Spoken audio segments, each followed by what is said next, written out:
Over the past 4 years, I have brought you one compelling story after the next. We have had many hard conversations, and it seems only befitting that we stay on brand. Once upon a time, I worked for a private hospital, one that was part of a much larger organization. The hospital had a leadership team.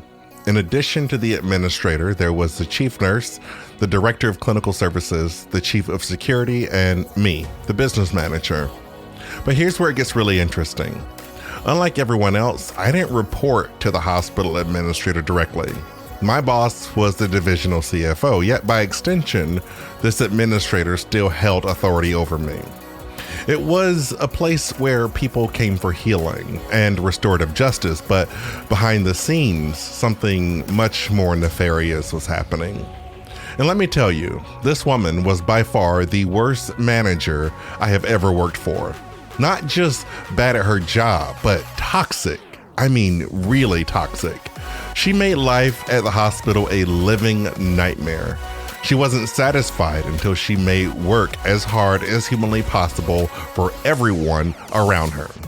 And the thing is, it was happening right in front of me, and it took something fairly traumatic for me to really see how bad it was.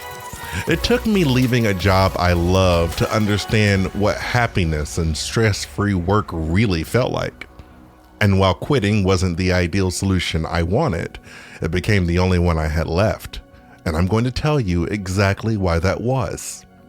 This story isn't just personal, it's a spotlight on all managers who treat their employees like subjects, ruling with fear and creating environments of division and dysfunction. It's a wake-up call about what happens when a toxic manager turns a workplace into a place of chaos. I'll walk you through what my life was like, the constant pressure, and what finally broke me. I'm not holding back names, not this time. I'm shedding light on the madness of toxic leadership. This is about more than one bad manager. It's about a system that allows them to thrive, forcing good people to choose their well-being over their livelihoods, their careers. They don't get to be bullies anymore. Aaron, I'm talking about you. The Hyman Podcast returns this fall to Apple Podcasts, Spotify, or wherever you get your podcasts.